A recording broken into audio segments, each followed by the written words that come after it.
Hi, Owen Palmer here. I'm about to reveal an incredible secret that has the potential to revolutionize the way you make music. I choose my words carefully. There's no TLDR summary. This video itself summarizes years of research, the point of which will be lost unless you absorb every word. So if you don't have the patience, if improving your music making isn't worth a few minutes to you, consider this your heads up. But assuming you're here because you want to make better music more easily, welcome. I'm often branded an analytical, technical, logical thinker. Ironically, my analytical mind has led me to the conclusion that music is all about emotion. Enjoyment of music is essentially an emotional trip. Think of one of your favorite pieces of music. I'm willing to bet you find it extremely evocative. Its power to move you is almost impossible to resist. Do you agree with this? Same with your favorite novel, film, painting. All art is about evoking an emotional response, typically a cocktail of various emotions.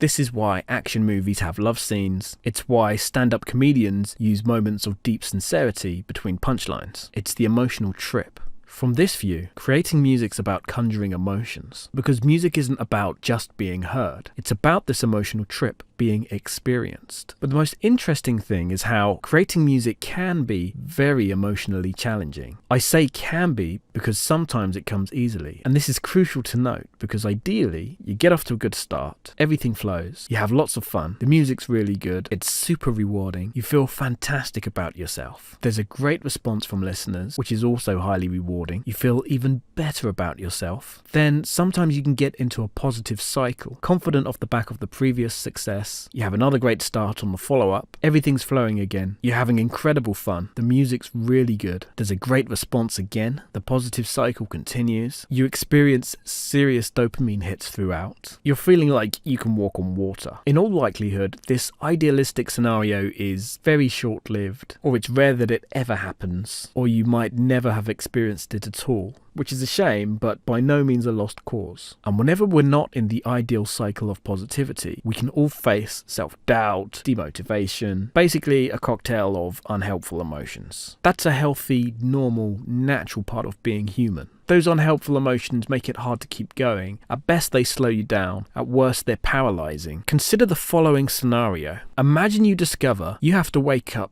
2 hours earlier than normal tomorrow and walk a few extra miles to have teeth pulled out by an amateur dentist without proper tools. You might feel upset, frustrated, and scared stiff. How hard would it be to get yourself up for that walk? But now imagine a parallel universe. There's no dentist visit. Instead, you've discovered the location of a magic lamp. Now imagine you have to wake up 2 hours early and walk the same few extra miles, only this time it's to have 3 wishes granted by the genie of the lamp. You feel happy and excited beyond words. How much easier is it now to wake up for this walk? Basically, your emotional state has a huge impact on your ability to function. Hence, emotionally rewarding tasks are much easier to carry out than their emotionally difficult counterparts, even if the physical work is essentially the same.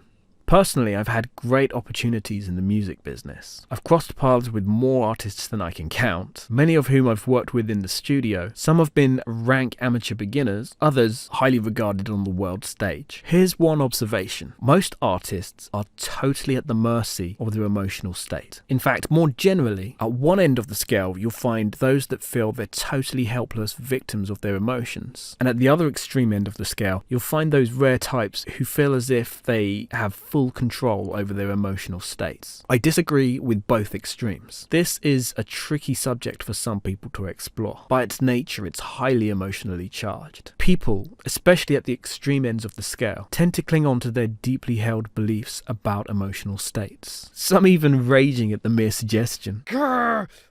You, Owen! I do have full control over my emotions! How dare you suggest otherwise? Oh, sorry, did I touch a nerve? So I'm not going to tell you your beliefs are wrong. Instead, just imagine the ramifications if the following statements are true. 1. You can never be fully in control of your emotions. Sooner or later, external factors will put you in your place. 2. You're never really fully at the mercy of your emotions either. State control is a skill we can all work to improve. Disagree? You already agreed with me earlier about your favorite art. That's checkmate. Why? You can't say you have no power to influence your emotional state when you admit you can pick and choose any piece of art to intentionally influence your state. Art, and especially music, is a great tool you can use to influence your state. Think about it. Music's used in shops, gyms, films, video games, religious ceremonies. It's there for state control. Granted, it's never full control, but it's certainly a degree of control. It has an influence. And it's not just music you can use as a tool to influence your state. We discussed art, but it's not just that either. Personally, I find myself moved just by admiring the sky outside. I know I can tap into a sense of wonder and fascination just by looking up. And I'm sure you're able to recall certain memories. Perhaps you can even remember a time when you felt pure bliss. Where were you at the time? Who were you with?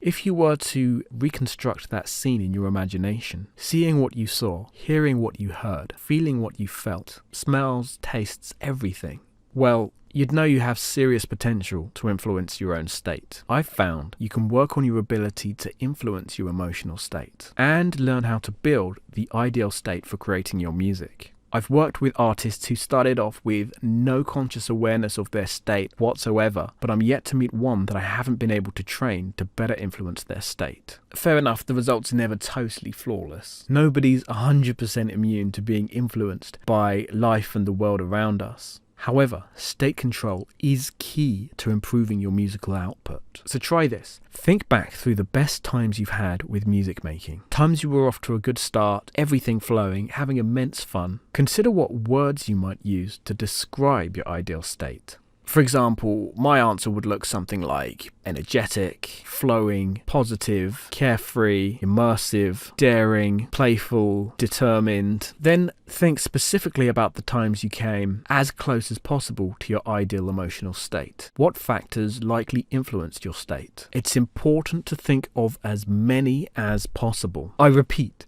think of as many as possible. Your recipe will be highly personal. Some examples of state influencing factors I've heard include: I waited until I was tired and everyone else had gone to sleep. I woke up extra early to get started. I created the perfect environment. I stuck to a strict block of time that forced me to focus. I started straight after an exciting party. So your mission, should you choose to accept it, is to gain absolute clarity on what your ideal state is, how best to bring about that state, and then how to sustain it. You could call it learning to inspire yourself, but that's vague and oversimplified. Most people, even professionals, have little clue how to harness inspiration. And there's much more to the ideal state than simply feeling inspired anyway. At the very least, you should become much more aware of your state. Do your best to track how your state changes over time and what the biggest factors are that influence your state. Over time, map out a clear path to your ideal emotional state. Every time you follow this path,